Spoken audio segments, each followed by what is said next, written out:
Hello, I am Emily Watts, Domiciliary Care Policy Lead at QCS. As we are now firmly within Step 4 of the lockdown roadmap and restrictions have been eased to allow us to return to a more normal way of life, I hope you have had time to adjust to these recent set of changes. The move towards more guidance and self-responsibility rather than law from the government has been highlighted. In particular, over the last month we have seen our personal protective equipment policy and procedure amended to reflect the guidance now in place for the use of PPE for living care workers. We will of course continue to update our resources and policies as guidelines change for the sector. We have chosen Staff Rota policy and procedure as this month's policy of the month. Effective workforce planning is paramount to ensuring the safe and effective running of a service, and at QCS we feel it is important to highlight Staff Rota planning as part of this. Continuity of care and support for the service users' needs relies on the workforce planning, and the Staff Rota policy details the processes to follow to ensure all aspects of a business are considered when rota planning. The policy also includes a selection of forms, including a weekly rota template that should be given to staff so they understand the requirements expected of them.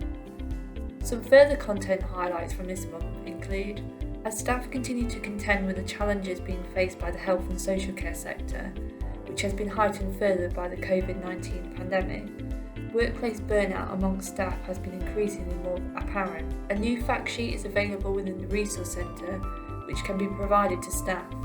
It highlights the signs and reasons for workplace burnout, as well as the effects it could ultimately have on a service. There are also some useful tips included on how to reduce workplace burnout and prevent this from happening wherever possible. The government's announcement that staff vaccinations against COVID-19 will become mandatory for care home staff later this year, and the prospect of other areas of the health and social care sector having to follow this, has seen QCS produce a staff immunisation tracker to support with this process. The document can be found in the Resource Centre and will support a service to track the immunisation status of staff, whilst ensure it remains in line with data protection requirements. It is also important to remember that a person's medical history is special category data and must only be gathered where it is deemed necessary and there is a justifiable reason for collecting it. Over the last month we've also introduced a selection of other types of content, including several new audits which have been added to the system, and the suite of audits will continue to evolve with the year.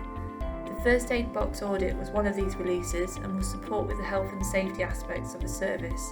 It is a thorough audit tool and will ensure that the correct checks are being made around First Aid Box compliance. To support data protection requirements, a new subject access request audit was also produced to monitor a service's processes in this area and ensure staff are adhering to the procedures for this. Infection control is an important part of healthcare services, and a new infection control lead job description has been released to the system to support in this area. The job description should be modified and adapted to fit this role within your organisation where it applies. An allergies risk assessment template has been created and highlights hazards that staff may face in the workplace should they suffer from an allergy. The template also includes a number of control measures that can be put in place to reduce the risk associated with the hazards. Log into our risk assessment section to see the full template.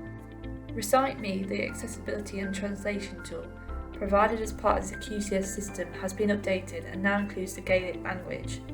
The toolbook can be accessed via the person icon on the menu bar along the right-hand corner of the system.